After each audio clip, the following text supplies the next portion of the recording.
అబ్బో ఇక్కడ కేజీ చీరలు కొంటే అర కేజీ చీరలు ఫ్రీ అంట. మంగళ్య షాపింగ్ మాల్ కేజీల్లో సేల్, టన్నుల్లో ఆనందం. మహిళా ఎస్ఐని ఒక ఎమ్మెల్యే కూతురు కొట్టిన ఘటన కర్ణాటకలో సంచలనంగా మారింది. నేను ఒక ఎమ్మెల్యే కూతురును, నన్నే ఆపుతావా? ఎన్ని గుండెలు నీకు?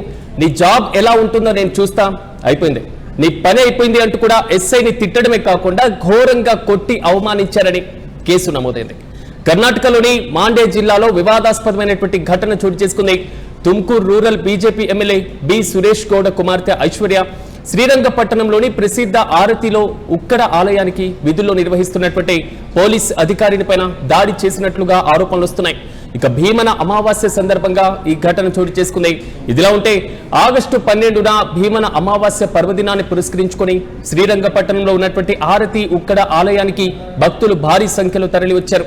అయితే ఆలయంలో తీవ్రమైనటువంటి రద్దీ నెలకొన్న నేపథ్యంలో గర్భాలయంలోకి ప్రవేశించడానికి అందరూ నిబంధనల ప్రకారం కొంత సమయం వేచి ఉండాలని అధికారులు సూచించారు. అయితే ఈ క్రమంలో ఆలయానికి వచ్చినటువంటి ఎమ్మెల్యే కుమార్తె ఐశ్వర్యను నిబంధనల ప్రకారం వేచి ఉండాలని అక్కడ విధి నిర్వహణలో ఉన్నటువంటి మహిళా ఎస్ఐ సవిత కోరారు. ఒక్కసారిగా అందరినీ లోపలికి అనుమతిస్తే భక్తుల నుంచి తీవ్రమైనటువంటి నిరసన వ్యక్తమయ్యేటువంటి అవకాశం ఉందని ఆమె వివరించడానికి కూడా ప్రయత్నించారు. అయితే దీనిపైన ఐశ్వర్య తీవ్ర ఆగ్రహం వ్యక్తం చేశారట. తాను ఎమ్మెల్యే కూతుర్నని చెబుతూ పోలీస్ అధికారితో దురుసుగా ప్రవర్తించడమే కాకుండా అనుచిత పదజాలంతో ఉపయోగించినట్లుగా పిఎస్ఐ తన ఫిర్యాదులో పేర్కొన్నారు. విధులు నిర్వహిస్తున్నటువంటి తనను అడ్డుకుంటున్నారనేటువంటి కోపంతో ఐశ్వర్య పిఎస్ఐ సవితను చెంపదెబ్బ కొట్టారని, అంతేకాకుండా ఆమె కెరీర్ను నాశనం చేస్తానని బెదిరించారని సమాచారం. Tumkur rural MLA B Suresh Gowda కుమార్తె ఏసీపీ గౌతమ్ భార్య అయినటువంటి ఐశ్వర్య తనను దర్శనానికి వెంటనే అనుమతించడం లేదని ఎస్ఐతో వాగ్వాదానికి దిగారట. అయితే ఐశ్వర్య ఎస్ఐని బూతులు తిట్టి అవమానించడమే కాకుండా చంపకేసి కొట్టారట. అంతేకాకుండా డ్యూటీ నుంచి తీసేయిస్తానని దారుణంగా బెదిరించారంట. ఇదిలా ఉంటే ఈ ఘటన పైన బాధితురాలైనటువంటి పిఎస్ఐ సవిత మాండ్య మహిళా పోలీస్ స్టేషన్లో అధికారికంగా ఫిర్యాదు చేశారు.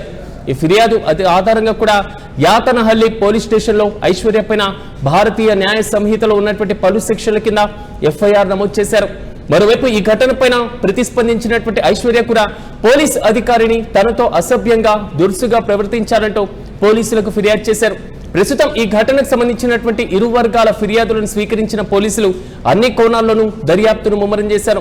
అధికార పార్టీకి చెందినటువంటి ఎమ్మెల్యే కుటుంబ సభ్యురాలు పోలీసులపైన దాడి చేశారనేటువంటి ఆరోపణలు రావడంతో ఈ ఉదంతం కర్ణాటక రాజకీయాల్లో ఒక పెద్ద ఎత్తున చర్చనీయాంశంగా మారుతుంది. అయితే ఈ ఘటనపైన బీజేపీ ఎమ్మెల్యే సురేష్ గౌడ క్షమాపణలు కూడా చెప్పారు. తన కూతురు 2 పిల్లలతో కలిసి దేవాలయానికి వెళ్లిందని, దర్శనానికి గర్భగుడిలోకి వెళ్లేందుకు అనుమతి కోరిందని ఎమ్మెల్యే చెప్పుకొచ్చారు. సిఐ పర్మిషన్ ఇచ్చినప్పటికీ ఎస్ఐ మాత్రం అనుమతించలేదని, అదే సమయంలో ఎస్ఐ అగౌరవంగా మాట్లాడినట్లుగా కూడా ఆయన ఆరోపించారు. దీంతో ఇద్దరి మధ్య వాదనలు జరిగిందని, అది భౌతిక దాడికి దారి తీసిందని ఆయన చెప్పుకొస్తున్నారు. తన కూతురు ఎస్ఐని కొట్టినటువంటి వీడియో చూడలేదని, కానీ ఈ విషయంలో క్షమాపణలు చెబుతున్నానంటూ ఆయన పేర్కొనడం జరిగింది. కానీ ఎస్ఐని చంపదెబ్బ కొట్టి ఎమ్మెల్యే కూతురు వ్యవహారం మాత్రం కర్ణాటక రాజకీయాల్లో కొత్త చర్చనీయాంశంగా మారుతుంది. మహిళా ఎస్ఐ బి సవిత చెంపపైన కొట్టడం వివాదానికి మరింత ఆజ్యం పోసినట్లయింది.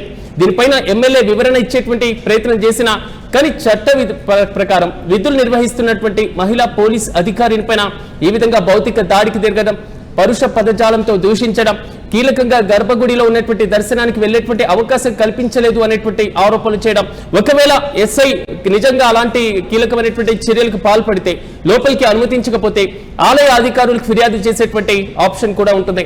ఎమ్మెల్యే ఏదైతే కూతుర్ని అనేటువంటి అంశం మీద ఐశ్వర్య ఈ విధమైనటువంటి చర్య తీసుకోవడం ఎంతవరకు సబబంటూ కూడా నెటిజన్లు మండిపడుతున్నారు.